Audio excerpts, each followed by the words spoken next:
Great, thank you very much, Theodore. Dear friends of Python, welcome to the refactoring tutorial. I'm very happy to see a full room on the third day of a conference that has been fantastic so far. I also like to say hello explicitly to everybody who is attending online. I cannot see you, I cannot hear you, but Theodore is having a close look on Slido, and if you have a question, please post it there, and I'm happy to take it into account. I'm going to give a maybe 3-minute introduction on what we are about to do. Yeah, so and then we will dive into code and see what we can get done in 90 minutes. So I'm a Python trainer. I live in Berlin. I teach courses. I write stuff, blog pages, books. I've built a diverse team over the past 4 years, and was a great experience. I would do that again. I'm currently open to work. So, but today I'm going to talk about refactoring. Oh no, I actually would want to do refactoring together with you. And what I want to do, we have a couple of setup steps. I mentioned those already to those who were in the room a bit earlier. I want to say what refactoring is.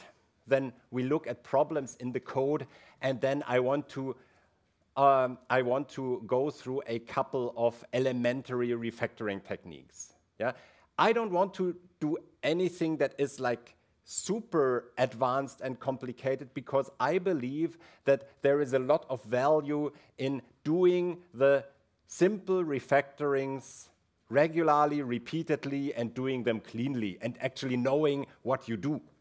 And that is the main focus of the next 90 minutes. So we will extract a module, extract functions, extract data structures, maybe a class, and then talk about, if we have time, what else one might want to do to the code. I wrote a little space game. Yeah, this is a rewrite of a game I wrote earlier that is also in one of my GitHub repositories. I wrote this for the purpose of this tutorial, so it's a kind of a heavily condensed version of a game. Why did I choose a game? First, I wanted to do something with spaceships because I think it's fun to do. Second, writing games I believe it's also fun to do. And finally, writing games exposes interesting programming problems very quickly, because if the game doesn't work or is not fun to play because the code is not written right, you notice that very quickly. Yeah, not after months when corrupted data infests your database. That is also a situation where you might want to do refactoring, but that is not what fits in 90 minutes that easily. This is why it's a game. Yeah? So the game is about, you have different planets, you travel between them, there are some puzzles to solve, or very short quiz questions, and then you either win or not. Yeah? If for the purpose of this tutorial, the code is here on this GitHub repository, it's also posted in the Discord channel. To actively work on the code, you need the code from this repository, at least the Python file with the game and the Python file with the tests. We will also need PyTest. This is why I put the pip install here. And here is the command to run the tests. I will do this here in a moment. And then, of course, you could play the game. In case you miss out something that I'm doing, the thing I'm going through here is a simplified edition of the course notes. There is in the README file, there is a longer version that is more for if you want to go through the entire tutorial by yourself later. It's very wordy. I think it's very challenging to read that while I'm talking. So this is why I made a condensed version that we are going to work through. Now, what is refactoring? What is it that we want to do? There's a textbook definition of refactoring. We want to improve the structure of the code without changing the functionality. Yeah, that is important. Refactoring is not about making the program better. We want to make the structure or the quality of the code better. You don't want to add any new features while we are at it. Yeah, so the refactoring might give us ideas what actually to build, but basically we want to do a more sophisticated cleanup. Yeah. How to do this? There's a very elementary procedure for refactoring that is run your tests, then change something in the code, and then run the tests again. And we will talk mostly about that. What is that something that we can change? So before we can start, we need to run the tests. So I have a terminal here ready where I'm in this refactoring tutorial folder, and I'm going to run my test suite. So just typing PyTest won't work in this case. I have to put in the name of the test module. And if everything is downloaded correctly and you have PyTest installed, you should see a message like this. Does that work for anyone here in the room? Have some of you tried? It seems to be working. Awesome. Good. And so that puts us in a position where we could start refactoring. Like take home message at this point. If you don't have any tests in place, then you can start restructuring your code, but I wouldn't dare to call it refactoring. It's very dangerous. If you do this on a big program, there's a chance that you really break things or introduce bugs that have not been there before. It's difficult enough already, especially if you work with code that you have not written on your own. But let's think about what we could improve here. Let's hear a few suggestions from both the people in the room and the people online. Does anyone have an idea or a suggestion? What is bad here in this code? And I'm going to repeat this for the online and the recording. Any suggestions? Bad things in the code here? Well, the text variable, or I would say constant, being there simply. There is a text variable. The first entire half of the file. This does not look like Python code. What else?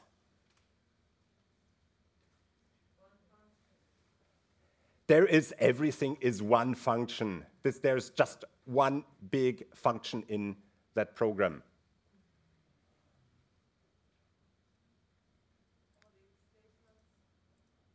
Sorry, which statements? Lots of if statements. We have a big blob of nested if statements. Yeah. So, one more. There is lots of repetitions, and these are all typically things that you would want to get rid of.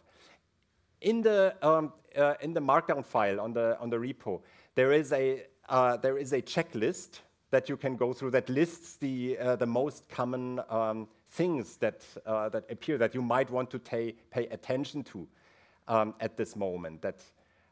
So if you see like this many levels of nesting in your code, this is something that you might want to refactor. If your function does not fit on the screen, then how can you read a function if you can't see everything at the same time? And you have to spend a lot of energy remembering what you just scrolled out on the top. Theodore, do we have anything on Slido? No. Okay, good. So let's start fixing things. Sorry, just one. Oh, we have one. Weird number like 79. Line 79. Oh, that's I don't remember what. Weird numbers. I think there are some hard-coded numbers somewhere. There are hard-coded numbers. I think I added a few comments here, so the line numbers in my file have already shifted. But we do have in fact hard-coded numbers here and there in the code. The 79 I think here. This one, yes. Yeah. Okay, so that might be taken into a different place. Thank you very much for those suggestions. Let's start working on the code. because this file is, I have personally, I have a preference for small Python files in the context of a tutorial. This is already a big Python file. Let's make this smaller, and I want to get that huge text variable out of the way, because it's not Python, it's not really Python code. Yeah? In a real world program,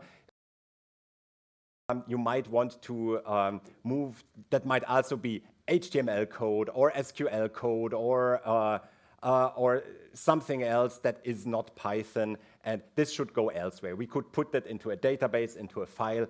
In this case, let's put this into a separate module.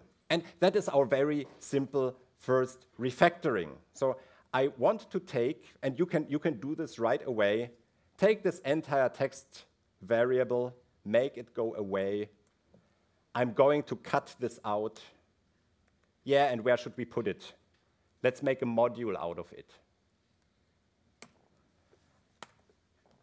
So I'm pasting this into a new file, store it in the same folder, and I call it text.en.pyen because it's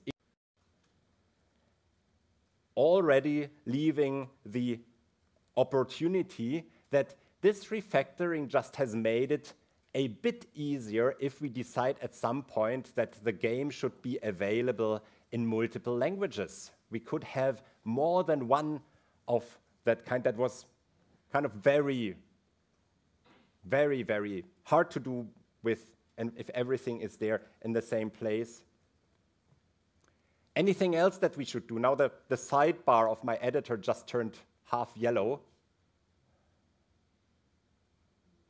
Import. From text.en import text. And I save that. So is my refactoring done? We need to run the test and see if we accidentally broke anything. Don't continue refactoring. Test it first. Even though this was a very simple refactoring, we need to run the test to verify that everything that we assumed working before is still showing the same behavior. And we've cut down the size of our file by almost half. So the rest of the tutorial is going to be to make these 100 lines here into a better structure. Up next is the, in my opinion, most important, most fundamental refactoring technique or procedure that I believe that there is, that is taking or extracting a function. And I've done this for quite some while, so I decided, hey, let's write a recipe for that. I put that here in the tutorial documentation, and I'm copy that recipe here into the code so that we can see it. So how to extract a function? First, you need to have some piece of code that you want to make a function out of. You need to give the function a name. You need to put code into that function, and then basically adjust the function parameters and the return statements, and of course, make a function call. And the last point, again, is the most important. After you extracted a function, you would run the tests again. Now, how do you find a piece of code that you can make a function out of? What are signs that you can make a function out of a piece of code? Sorry? The planets, the planets might make nice functions. What else? Something that repeats. Something that repeats. Yes, we will get to that. What else? I think if you see a command that is doing something, this block of code is doing something, that could be a function. Yes, I think this is the most fundamental and most frequent one. If you see something like this, here's a section that is basically printing items or other or people that you have on the spaceship. And to have a better description of what that does, I made a comment above that.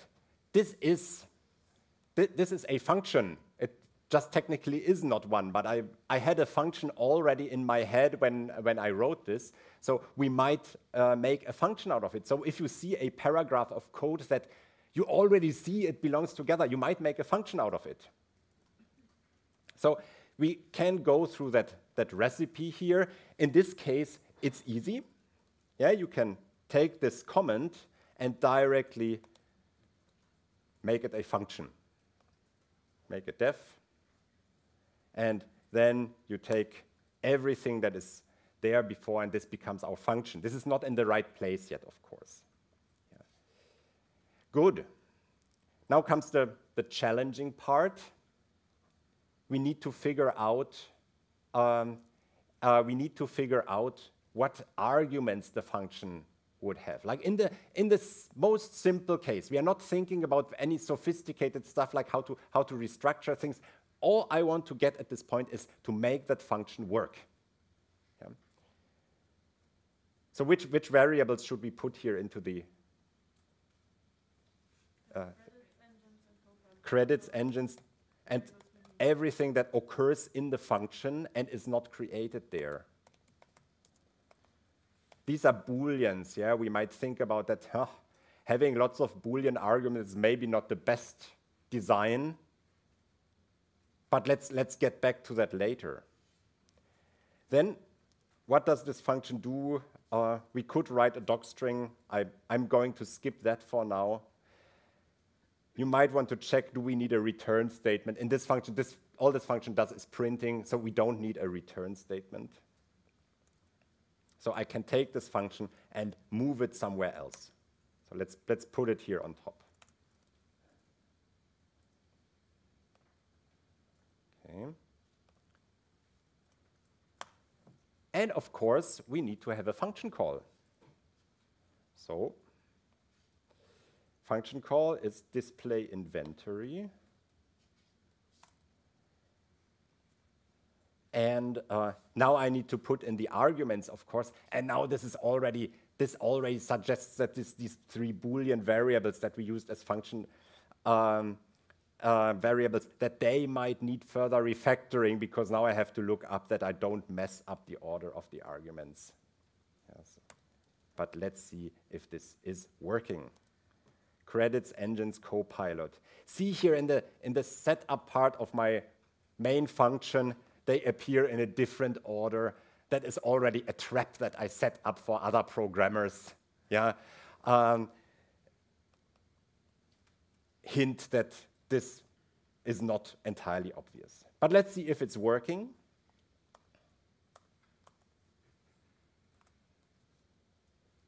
Tests should be passing at this point. Any questions?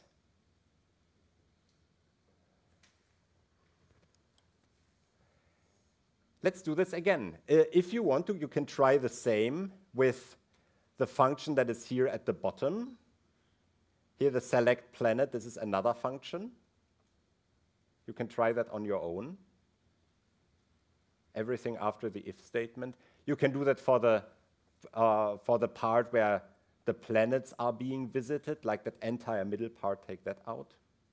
I'll do that slowly and here, and wait if there are any questions occurring in the meantime. If you are running PyCharm, this might be a good moment to try out the refactoring functions, because PyCharm has supports that by an automated function where you mark a section of code, press, I think, what was it? Alt Control M on my machine, and then you can type in the name of the new function, and this is it. Yeah, but you still need to be able to do this procedure routinely on your own. So let's refactor out a second function. Any questions? Theodore, any? Slido is clear. Good. Select planet. And this takes an argument, destinations. And it has this time we have a return value. Select planet needs to return a planet. And we can make a function out of that.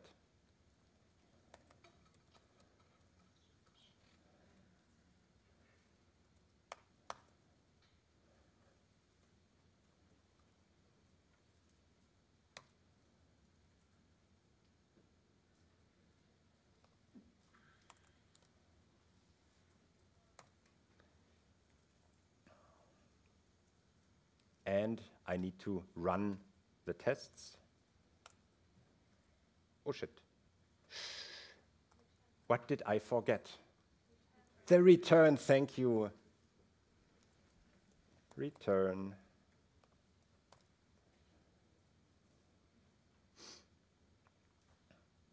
And this is a nice function because it does more or less one thing, and it fits on the screen. I can understand what it does. Any ideas how we can make this function even shorter? And we could refactor out another function out of this. I don't want to go that far today. Any Pythonic expressions that can... We can use enumerate. This counter variable is... This is something that I learned while programming BASIC, but Python has something better. We can use enumerate. And we want the enumeration to start at 1. And this should still do the same thing. And, oh, this has to be called position or I. Yep. This is like a small scale refactoring that also helps a lot to include the readability of your code, because less lines means less to read, unless you make very long lines. Less lines also mean less bugs. Good thing. Did I manage to fix this? Yes. That's the select planet function. Does anyone want to suggest a signature for the function for visiting planets? If I want to take this entire planet section with all the different planets, move them into one function at first. What would go into the definition line for that function?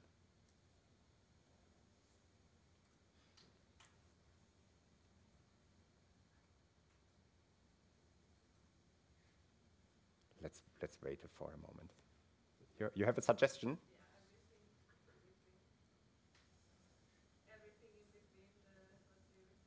Everything that we have here. So I can basically take the entire state of the game and put that into my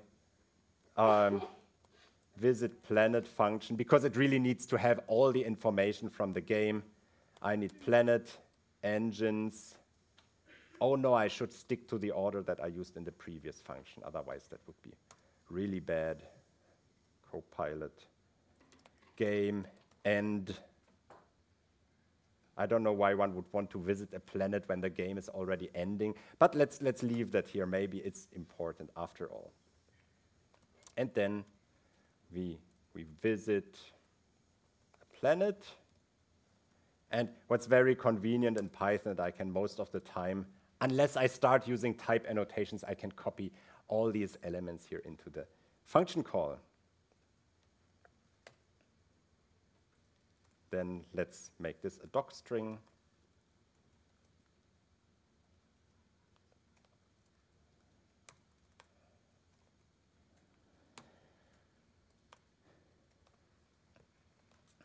Now I see that this VisitPlanet function, it does two things.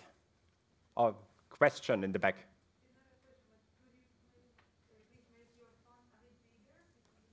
Yes, of course. Is that okay?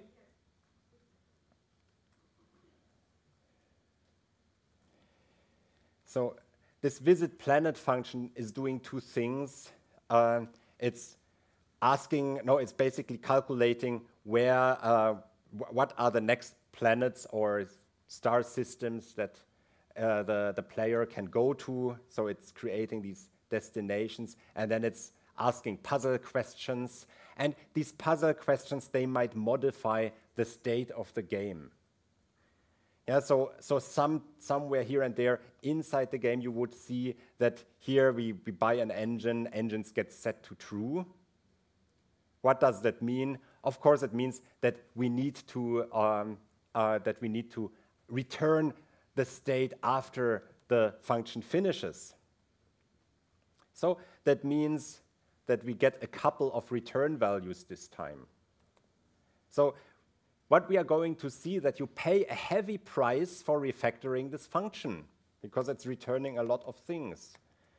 It's destinations, and then our 4 Boolean variables. And this is now starting to look really ugly. Yeah, I can use a backslash. If I have to use the backslash, this already is a hint that my code starts getting to become a bit convoluted. Yeah, so this is really hard to fit here on the screen. So this is how my function call looks like. Yeah, so I get put 5 values in, I get 5 values back. We should be simplifying that in the next part, but let's make it work first. Do we need to return destinations? Sorry? Yes, we need to return destinations because when I move this function out here, the select planet function is using that. If we leave the function, if we leave the function call for select planet in, then we need to have destinations coming back. I just include different insights. You could of course leave that part inside VisitPlanet. That's kind of a design decision that you make at that point. And there is no right or wrong. This is basically easy to change.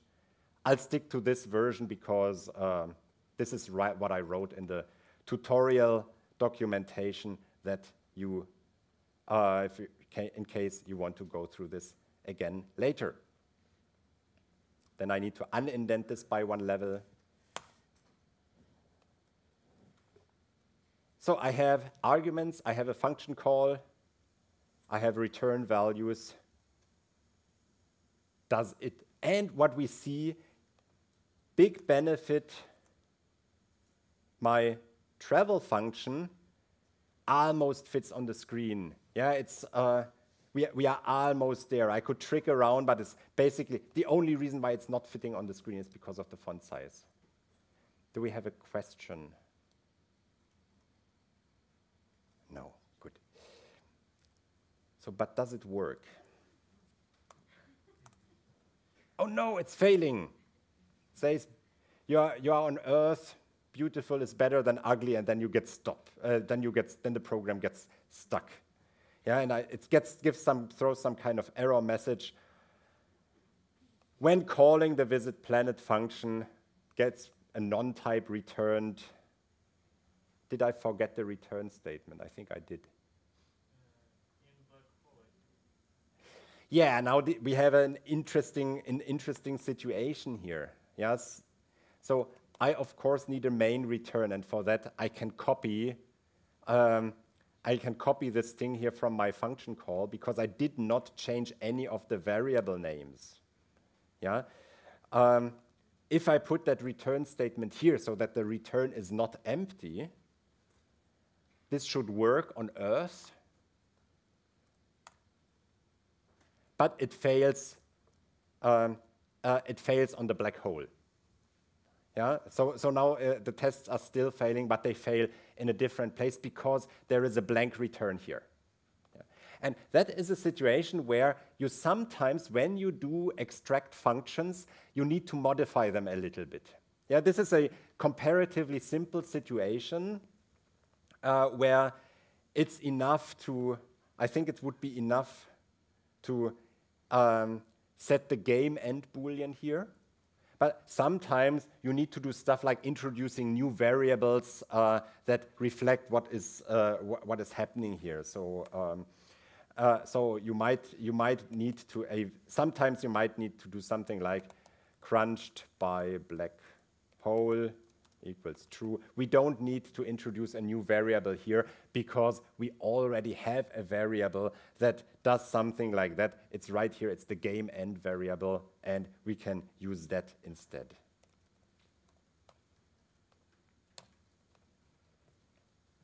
And that is sometimes not easy to see. Usually these kind of issues are related to control flow in the functions that you are extracting. Yeah, like if you have all kinds of continue break statements, loop that change their behavior, or in particular, when you terminate a function earlier, then you might need to have extra variables that represent that. This is why in the documentation I made a separate section for that is labeled extract and modify. And in the solutions there is an extra file that contains this part. How about taking out of the if else? So to take what out of the if else? The game end. Yeah. Oh yeah, because it's you're absolutely right. The game end is redundant. We don't need to have that twice. It's better like that, isn't it? Let's see if it's working.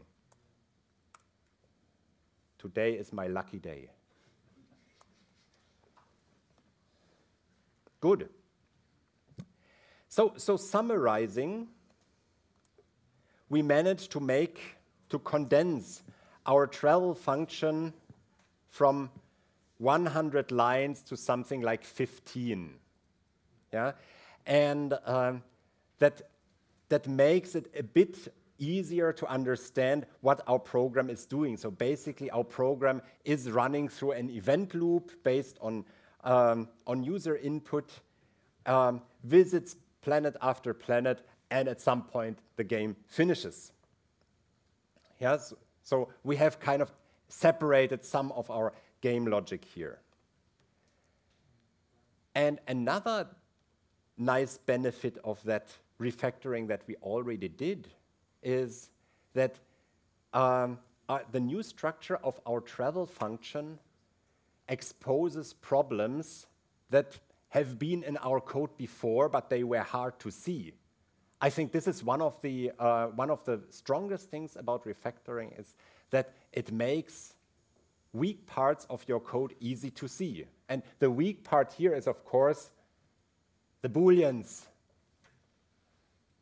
Yeah, I don't like booleans in functions, basically because Uncle Bob, who is one of the well-known programming teachers, and he's been teaching programming probably for as long as I live, he says, don't do this. Booleans in function calls are a bad idea if you have many of them. Yeah, but he hasn't used Python data science libraries. But let's get these booleans out of the way. And we get with that to the next section that is about making a data structure. What data structure could we use to keep 4 booleans, or assuming that at some point the game designers might want to invent more planets, more items, more puzzles, and these booleans might grow? How could we keep track of whether someone has an engine, a co-pilot, or the game is ended? A dictionary. So I could do something like this.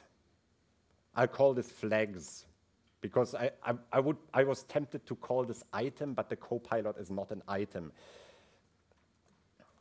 So I could do engines equals false. That would work. There's a simpler option. Sorry? A state data class. We could make it. You mean putting these and the engine as an attribute? Yeah, that's a valid way to do that. I have a strong preference for starting with the simpler data structures. And the manipulation. No bit manipulation, please. Not in my tutorial. It's great. Yes. We can use a set first. When we realize that the set is not sufficient, we might go for a class. Yeah, but that is I see that as a logical progression, that jumping from a Boolean to a class is probably 2 steps. Yeah, and the set is a data structure that is like a shortcut for the dictionary. So I could say something like make an empty set and say there's nothing inside yet, and I get rid of these. So what would that allow me to do? I can say I can only use the flags set instead of all of these, and instead of passing in those arguments to VisitPlanet, I only have to pass flags to VisitPlanet. The best part is that I don't need them in the return value anymore, because if you use a set and not a frozen set, it's a mutable data structure. We don't need to return it. So that means our main function just fits on the screen. Is that a good idea though? Because I thought that it's a side effect of changing the variable. It's not obvious that you're changing the variable. It's a good point. It's an excellent point. So now we have a function that does 2 things. It's very, very accurate comment. Thank you. Our VisitPlanet function is doing 2 things. It returns destinations, and it modifies the flags. We should do something with that. But I want to point out that the problem existed already before. Yeah, the function was already doing 2 things before. We just put ourselves in a position where this became easy to see. Yeah? Let's make this work first, and then we get to this destination problem. Actually, that's going to be the next step. So how can we make this work? We now have to now have to use the flags everywhere where the Booleans occur. That's little bit of a moment of tedious work. Yeah, so I have flags here. I need to check if credits in flags, if engines in flags. Now I'm modifying the display inventory function, if copilot in flags. Now what is credits? This is the value that we are putting in. Yeah. I was thinking whether I should make strings out of these, but I don't think that's a very good idea. I use a little shortcut here. Let's define all the flags here, because there's only 4 of them.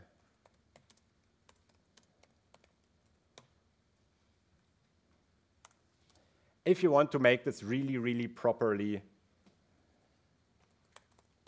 let's make this as a to-do, use an enum. That's one way to do this, because the enum makes sure that only these 4 things can go into flags. Yeah, so you actually, now we are using integers, which is okay.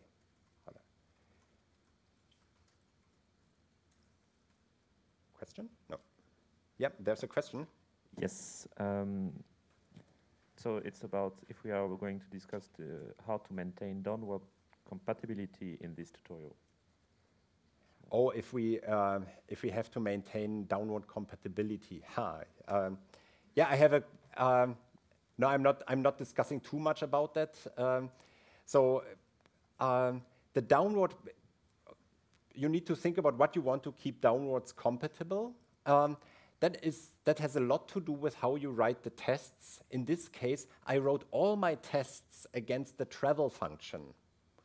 Yeah, so I tested different situations in the with the travel function, allowing myself to refactor everything that's happening inside later. Yeah, so I could now go and start writing tests against any of the functions that I just created, but then I would be constrain myself quite a bit, so because I might not be done refactoring this yet. Yeah, this might change further.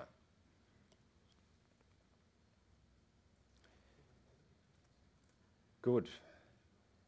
Let's see whether there are other places where we need to put in flags. I basically am going to go through everything from the top to the bottom. And when I see one of the booleans, I need to put in flags behind it. Here we are adding the engine. What do we have to write here to? Flags.add engines. I think this is the tedious part of the tutorial, to clean up, to not miss out any of these places. I believe the proper operator here, if I check for the presence of a flag, is to use the not in operator.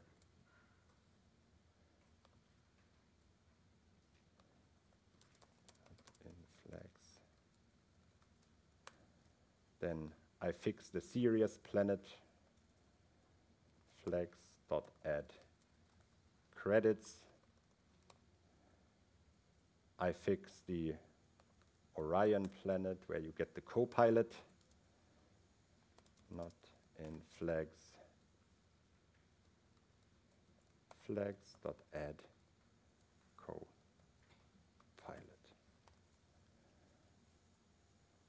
And finally, the black hole. Are there any flags? Yes. If engines in flags and copilot in flags, then flags.add game end.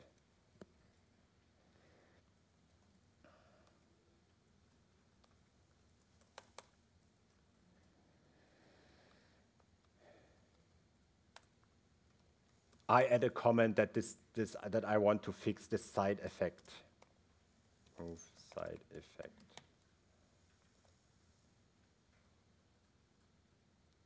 Finally, I'm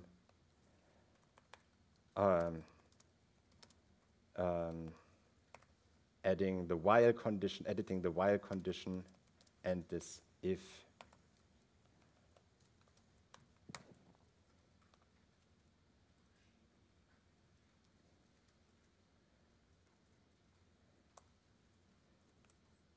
And see whether it's working. I've been trying this at home. You might take a moment to catch up. Theodore. Yes, can you explain again why you put the range 4 in the beginning, please? Yes, the range 4 in the beginning. So when I wrote this tutorial, I was considering 3 options to manage all the possible things that could go into the flags. One of them was using a set and put strings inside. Yeah? If you put strings inside and you look up something, then Python does string comparison. Now, this game is not really a performance-critical application, right? But I didn't want to do that anyway. It didn't feel quite right. I thought there would be a simpler solution. Then I thought, a proper solution would be to use an enum, yeah, because that makes sure that the thing you put in is really supposed to be in the flags. But I thought, let's do something simpler here. I want to have integer numbers representing each of the items. I wanted to make sure that no item has, no 2 items have the same integer. Yeah. And of course, I didn't want to write something like if 3 in flags, because that makes your code completely unreadable.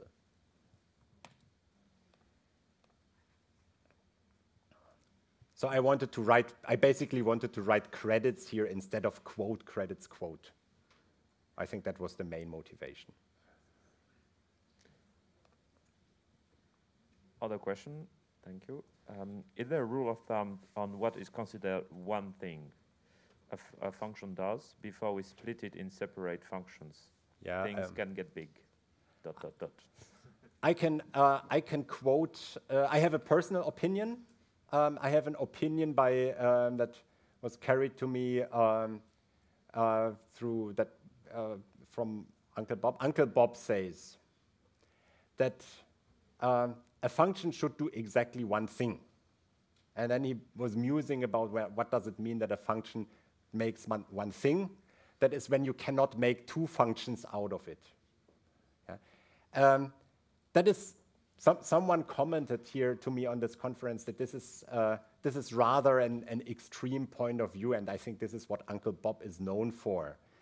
In practice, I don't go that far because I have other refactorings to do, and I have other things to do beside refactoring. So as a long-term goal, having like very small atomic functions, I believe this is a very good idea, but you don't have to refactor everything to three-line functions right away.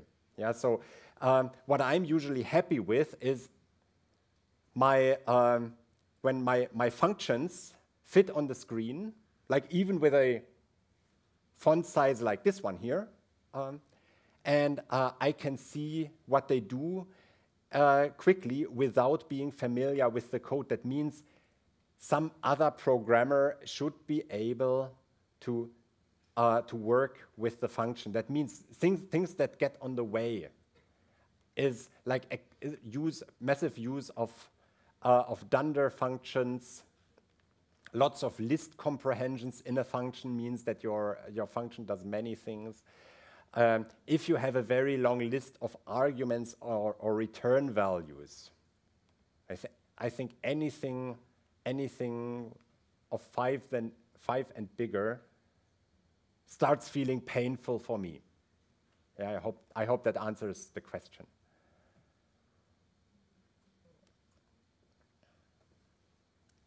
So there are a lot of small things to change in this code. In case you get stuck somewhere and would like to see a working version of the code, there is one in solution / the subfolder with extract data structures where this is done correctly in case you want to compare against. Good. But we have extracted one data structure. We have replaced our Boolean values by a set of integers, and acknowledge that there are in fact a couple of different options. And this is very typical of refactoring, that there is more than one way to do it. Yeah? This is why people develop different programming styles. Yeah, it starts when you refactor your code, or probably already earlier. Any questions? I'll run my tests again in a moment and then see whether we can find another data structure that we might want to refactor out. Let's run the tests. They are still working. Good. I have two things to edit here in this tutorial, and before I open the floor to like more generic discussions. One of them is I want to extract another data structure, and I would like to extract a class. Let's start with the data structure. And now we can start tackling this still big VisitPlanet function. There is a strange pattern here that should make you suspicious when you read the code, and that is you have a repetitive element here. It's not exactly a code duplication, but it's repetitive. The if statements that follow after each other, you could use elif. We could use an elif, yes. But I want to get rid of the ifs altogether. The destination is always the same. So I have, if I'm on a planet, then I have specific destination options. Mm-hmm. Yes. So the destinations here, they strictly depend on the planet. This is the thing that Python dictionaries were invented for. And that's a very, very common refactoring pattern. If you have some code that reads, if something, or same with the case statement, you can, if you have this long chain of ifs that all go against the same variable, there is a dictionary hiding here. It's not always a good idea to use a dictionary, but very often it is. Yeah, so what we can do is we can create a dictionary. I'll call it StarMap that contains all the destinations. So I'm going to write Earth, take the destinations out of here. Then let's put in placeholders for all the planets, and then cut paste. What other planet do I have? Centauri. And the black hole.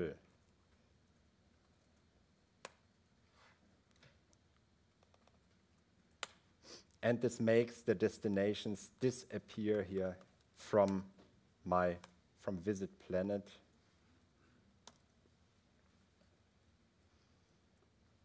Does Sirius has destinations as well, 3 of them.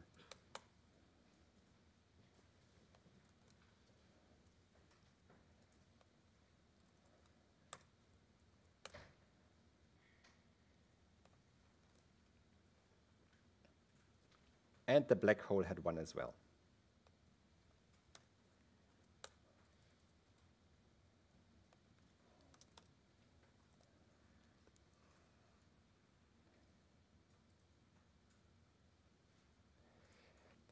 Now, the only thing where destinations remain is here in the line with the return. How can I, what can I replace that with?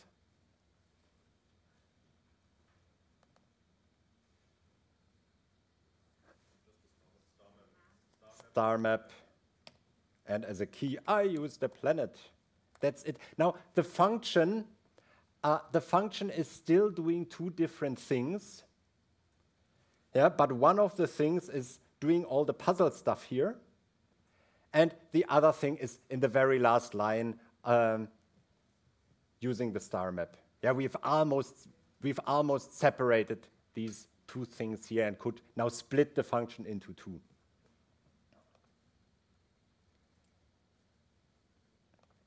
And this dictionary Python it's really one of the most common refactorings in Python that I have seen.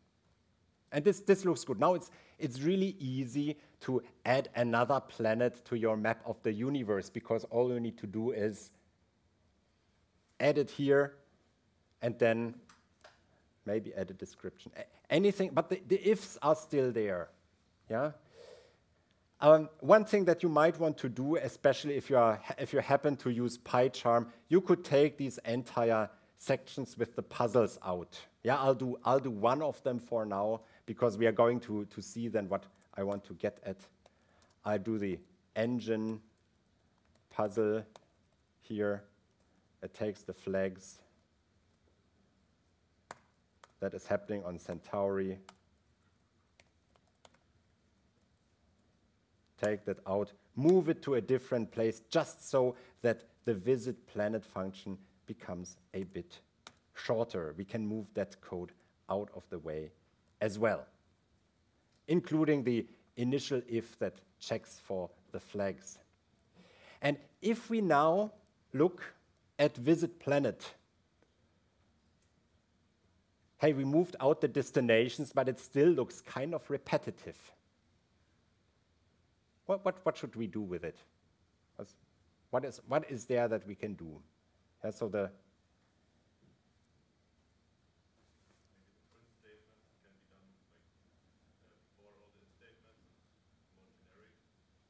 we can make the print statement more generic.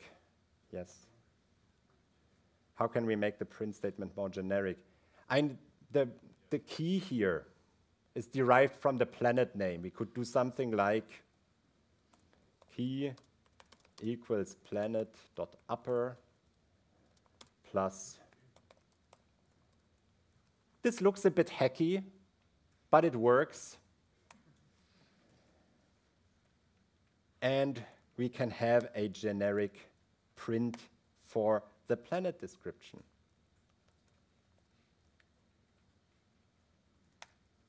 And now the Earth section is already empty because on Earth there is nothing going on, nothing important, at least from the point of view of the universe. And I can remove all the lines that print descriptions. So my VisitPlanet function becomes shorter and shorter. There is one more. I think that was a duplicate.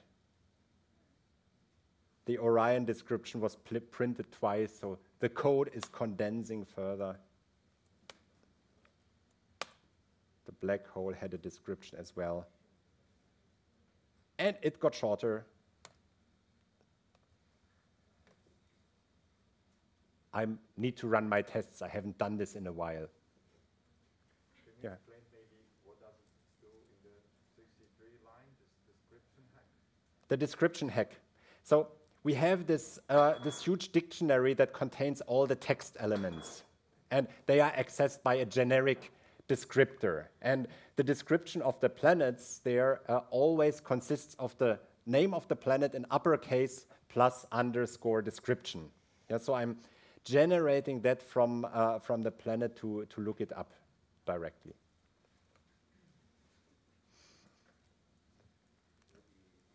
Yes, another question. Yes. What about introducing an event map with a key being with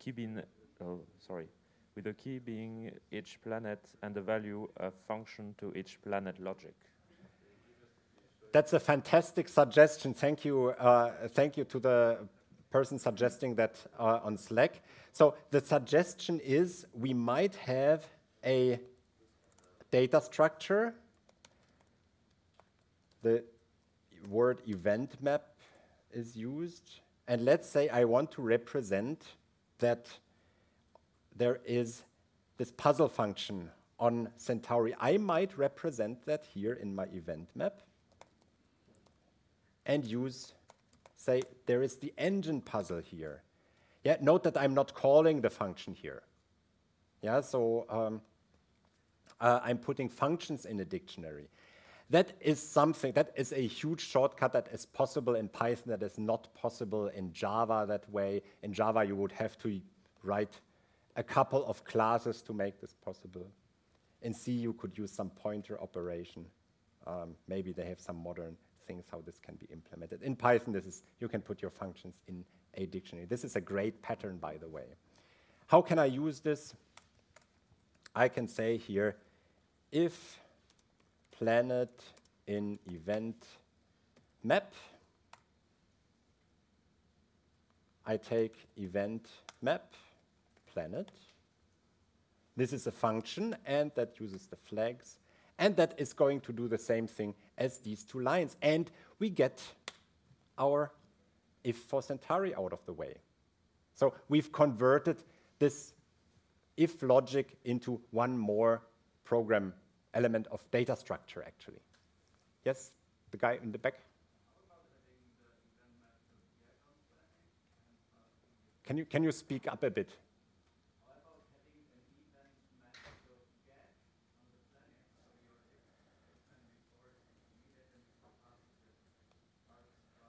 I could use a get. Can you rephrase the question? Yes. So the suggestion is that instead of using the if statement, I could use event map.get. That's a very neat suggestion. So I can use planet, and in case the planet is not in the event map, I need to have some empty function because I cannot call none. I'll put an empty function here. Yeah, I don't know whether that's that can be probably written more nicely, but I got rid of one extra if that way. That's usually a good thing. Okay? So let's quickly do this, add the other puzzles to the event map. Can We have another question. Yes, more general. Can you run through the code from top to bottom, or top to bottom again? Maybe not now, maybe a little bit later.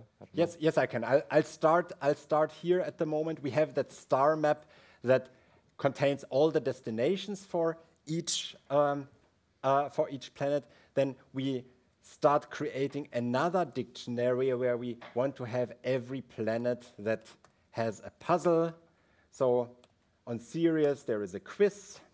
On Orion, you hire a co-pilot. And in the black hole, you would jump into the black hole. These are the 4 puzzles that the game consists of, so we need to make functions of the 3. And the code is going to become a lot more readable in a moment. So I need to create a quiz function from that code on Sirius. That is here, quiz, flags. These puzzle functions, they modify flags. They do not need any return values, so they're the only output channel of these puzzle functions like this quiz here is that they modify flags.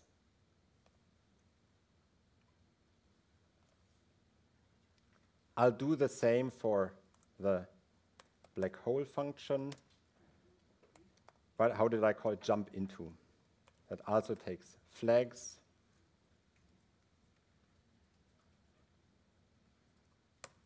And I think that will remove our side effect here.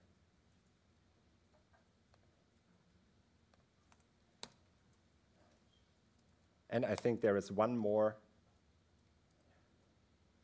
here. Def, hire, copilot, flags.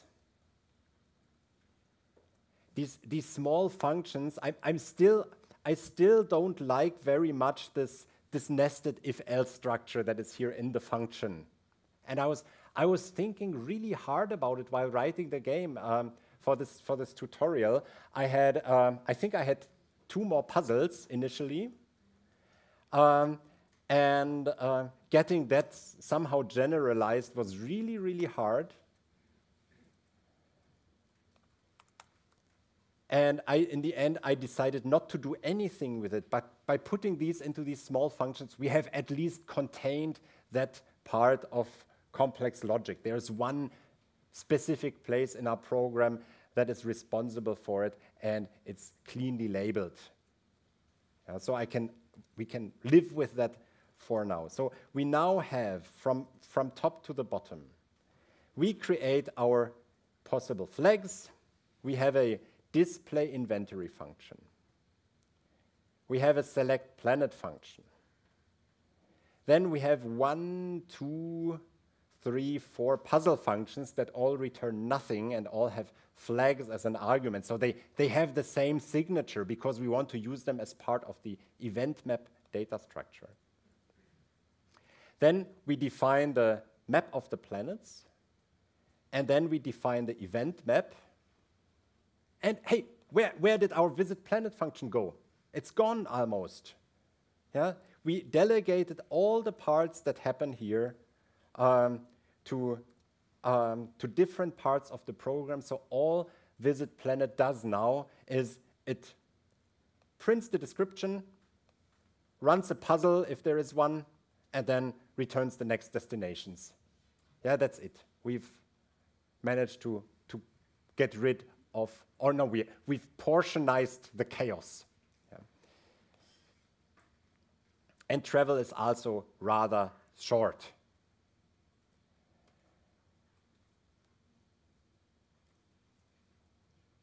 I see 2, so the more or less the state of this is in the solution folder in extract data structures in a working condition. let's see if I have a working code as well. I have. I'm still lucky, and I can take another question from the online crowd. What's your opinion on one type hints to docstring for every functions? Whether I have an opinion on having docstrings for every function, I think it's a good idea. And refactoring is actually a good time to put in docstrings for functions. I am leaving them out because there's already a lot going on the screen in this tutorial. Yeah? I can understand that there are situations where the team doesn't really need, if you're working with experienced people who know the code base well, then the docstrings are maybe not necessary for them. But what do you do when a junior person joins the team or a new person is onboarded? For those, I believe that docstrings are quite crucial. Second question, and what about type hints? What's your opinions on that? What type hints. Type hints. I like type hints a lot. I mean, type hints are from my perspective at the moment, I treat them a little bit like machine readable documentation, unless you plug in a static type checker into your continuous integration, which I think could be a good idea. I see that I've worked with statically typed languages, and having them catches a lot of bugs early. I think that is the motivation with using types, but I don't have practical experience with how well that works with Python code. I sometimes have the impression it makes code a bit harder to read. But this could be one goal of refactoring, actually fix this. But I would feel more comfortable backing that up by MyPy or some other static type checker. Yeah, one more. What are the options to replace lambda x column x? What is this doing? What are the options to replace it? Yeah, I could do make a function do nothing.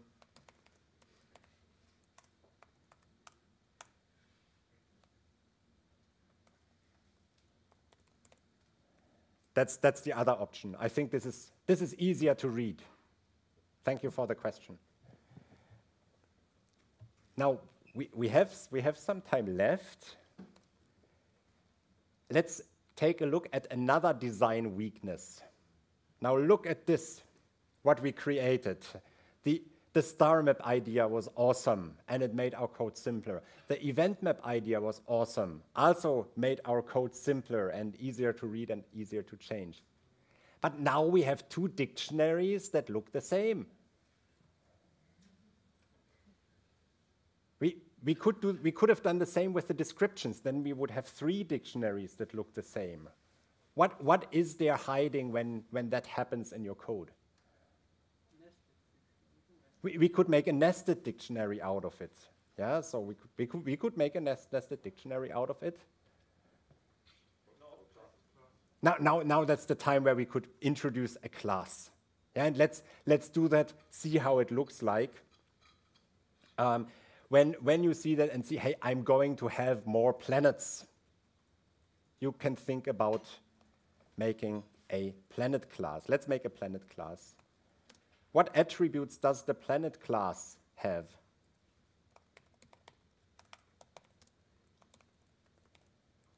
When you write classes, in my opinion, what you're really doing is data modeling.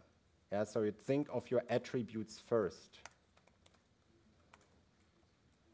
What attributes would you give a planet? Stars. Sorry, stars. Yeah. What do we mean by stars? Moons.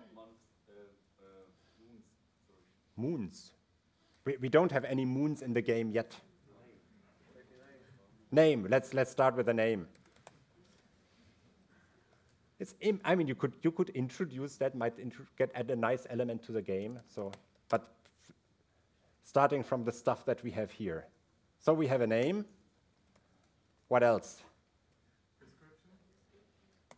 We have a description.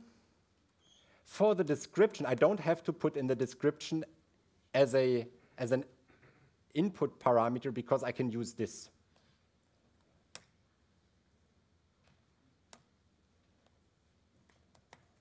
Whoop. There goes my description. Now it's encapsulated in a class.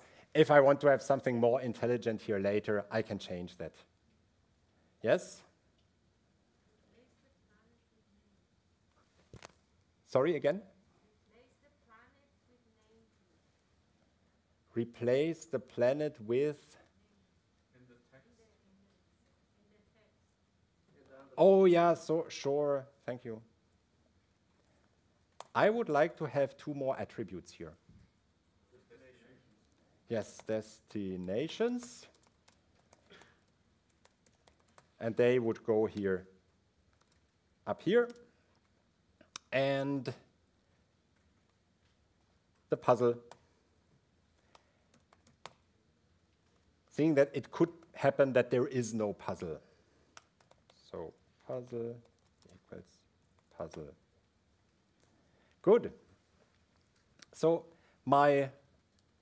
and I can now use the information here in my StarMap and make planet objects out of it. So I contain kind of the same information. I'll add the puzzles here in a moment. I know there shouldn't be a curly bracket in the beginning. We'll take care of that in a moment. But we will create, let's create a list of planets first. Then all the planets, now some of the planets, they do need to have a puzzle. And I can take these from the event map. So I'm bringing together these 2 data structures into one. So Centauri has the engine puzzle. Now note that with this structure, it became really easy to put some puzzle that you already have on a different planet. It's a nice compositional pattern that we have here. The co-pilot hiring goes here, and the jumping is with the black hole, and on Earth, there's still nothing going on. Good. And I want to have, in the end, I want to have a dictionary planets, and I'm going to do p.name for p in this. So I'm going to use a dict comprehension here to create a dictionary of planet objects. We only have a set yet. Sorry? We only have a set of planets yet. Oh, you are right. Like this is, sorry. Is this better? Yeah. Thank you. So we define the we define the attributes of the planet. There are 4 of them. Then we have the we generate planet objects. We might to adjust the methods there at the bottom. Is there a question from the online folks? I also Yes. had it, so Yes. thank you. Should we rather make puzzle non-optional in the class init and explicitly use the do nothing when no puzzle is needed? Oh, we could use do nothing. That's an excellent suggestion. I think that do nothing was much better than the none. Yeah. Line 85 shouldn't be like self-name equals name, or it's not needed. Thanks. Debugging gets so much easier when you have more than one person looking at the code. Okay. I would like to have a method here. Do we have another question? Yeah, maybe, yeah. Let's take the question first. Sorry. Oh no, it was removed. Okay, that was What? No question. there is What can you do with a planet? We need. I want to have a method here. You visit them. Visit. So we already have a function called VisitPlanet, and we can carry that, make a method out of this. there is a missing comma in planets. Oh, you're so great. You are so great there. Is it that comma? That was the missing comma, thank you. Of course, you don't want to have a method VisitPlanet inside a class called planet here. It's just visit. It's more of a linguistical thing. I think here was the description printing. And here we can just say print self.description. Now we don't need to take anything from the event map because that event map does not exist anymore. The event map was kind of a transient state in our refactoring that helped us to see how our class might look like. Yeah, it was a good idea that helped us get there. If you might decide that when you have these dictionaries that you stop there, I've done enough refactoring for now, and keep that, but now we have a class. So we do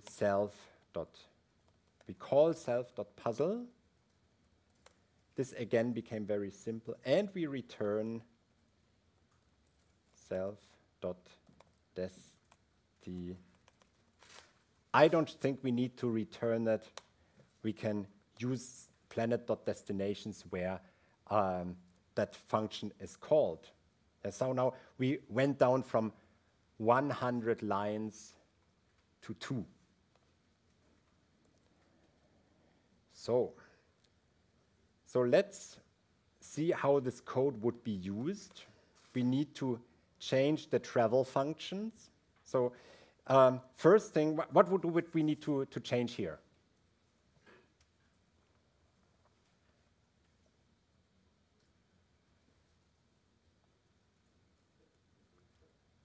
We use a planet object here to start with. The flags did not really change. Then we say, oopsie. Then we say planet.visit with the flags. And now that doesn't return anything anymore. Okay? Instead, we can use planet.destinations here as an attribute directly. And I think we have to make sure that what we get here out of select planet is really a planet object. So we might want to say planet equals planets. That doesn't look nice.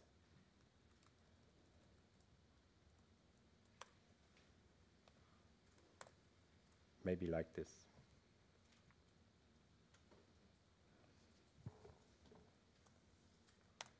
Do my tests pass? Oh no, do nothing is not defined. I think this needs to go somewhere on top.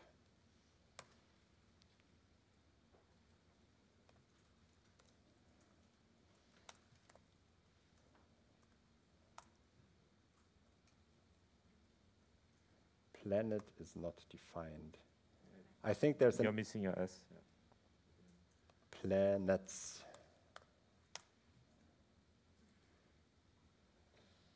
Visit takes one positional argument that looks like a missing self. Flags, yeah, self, flags. Without the tests, I would be completely lost at this point. Don't know how about you. Okay. Question? Yeah. Yes. What's your opinion on named vs positional arguments? Or one example will be the planet class, initializing the planet class.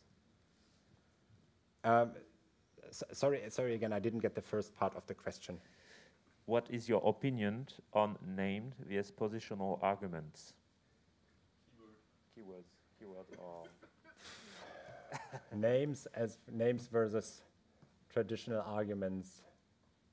I don't think I have an opinion. Yeah, so what I've seen that the keyword arguments they are very useful if you build like a large library. Like let's say a good example. Matplotlib does that a lot because there's lots of functions internally where the same chain of optional arguments gets passed around through half the library. When you write your own, or when I write my own stuff, I tend not to try to imitate that unless I'm writing something really big, because I want to have things more explicit and see how the things are named like.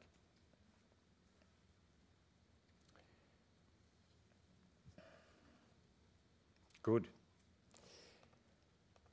Other questions? So the code is working. The planet class here is working. The travel function is working. Everything else has been delegated to functions. There is one point that is not super pretty yet. In the interest of time and leaving a few minutes for discussion, I would like not to fix that here now. But you see there's still some redundancy here. Yeah, we have the same condition in our main function twice. The order of lines can be changed a little bit to make this go away, and it's probably a good idea. Yeah, so if we check game end, we probably should check it only once. Yeah, which means, which is a good reminder that what we have here now is not the end of refactoring. It's more a state that we can work with more easily than we can work with before. Questions? We have time for questions. I think I'm done with the code. If there's any section of the code that you'd like to see, I'm happy to scroll to it. Do you normally use maybe automation libraries like Rogue, refactoring libraries to automate stuff? No, I don't. No, I don't. I think I personally believe there is a lot of value in being able to do this yourself. Yeah, like things like extracting a function when you have a big chunk of code and chop it down into smaller pieces, like PyCharm supports it. I think it's a great idea, but you still need to be able to do it on your own. I want to know what's going on in my code. Can you maybe spend a few minutes on explaining the tests and how you would approach, or how you do approach the tests? Yeah. You write the tests first, or what's your general approach? So my general approach. So first, what did I do here? I basically hijacked the print and the input function. Yeah, because that is how the player interacts with it.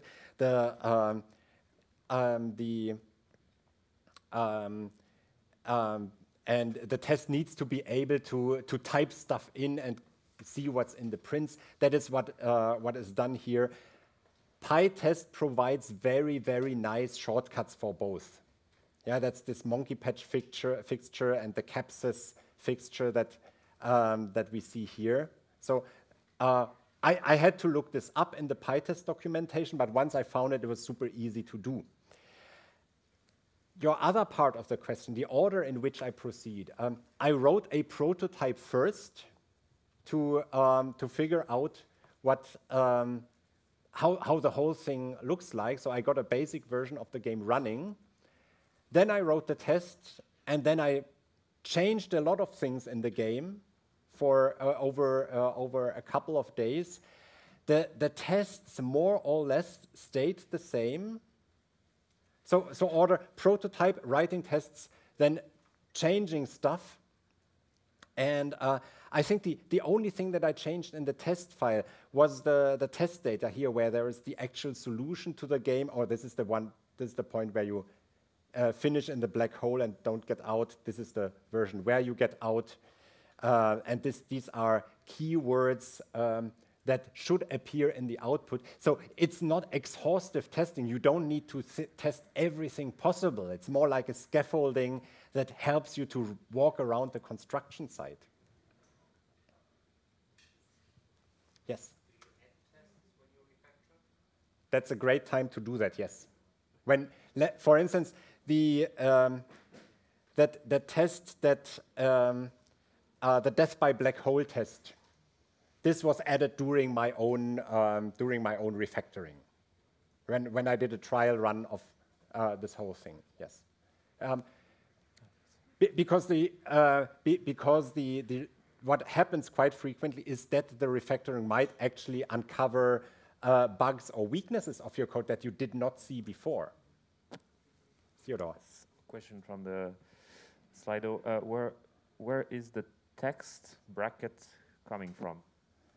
Please. The text bracket is coming from here. This is a Python dictionary where we have all the, this is the thing that we moved out of the way as the very first thing in this tutorial.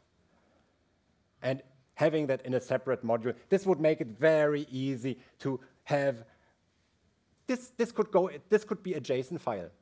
Yeah, so you could have one JSON file for English, one for German, one for some other favorite language.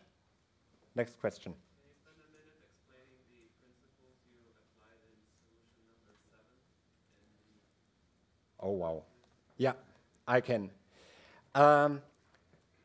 There is an elephant in the room. Yeah, I'm very, very happy about that question. The elephant in the room is that there is a very, very big design weakness in this version of the game. Yeah, the design weakness is that our input-output functions, namely print and input, they are mixed everywhere throughout the code. Yeah? What that means is we do not have a clean separation of business logic, that means the actual game, and user interface. Yeah? That means one could not make a web app out of this very easily. Well, this would be more or less a rewrite. In solution number 7, I tried to decouple that using the same tests. And what I did was, let's go to the very bottom. I used a couple of design patterns. Yeah, from the design pattern textbook by the Gang of Four from 1994.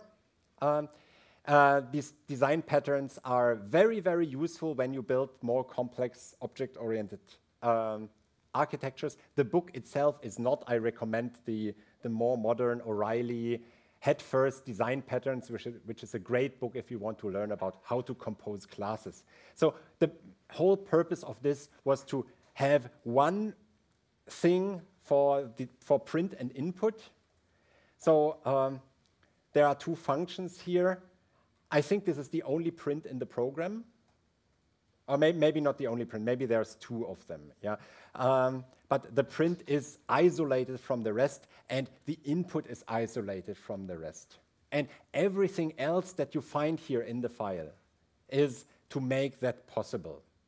Yeah, so what it means is I treat the planet selection and answering a puzzle as the same thing from the program's point of view. So and that required to write a few classes to make that abstraction possible.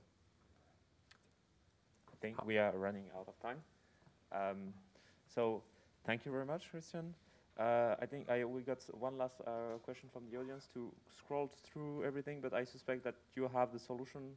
I have a solution. I think there are 7 different solutions on the GitHub, but I think I'm going to post right away after I've talked to everybody who wants to talk afterwards. I push that one from the tutorial to GitHub as well, because there are small differences every time. I refactored this about 7 times to prepare for the session, to find my own bugs while I'm talking to you. And every one of them was different. And this one that we did together was different again. And this is how it does. There is not one single thing. As long as the tests pass, you should be fine so. Please have tests and then have fun and success refactoring your code. Yeah. Thank you. So yeah.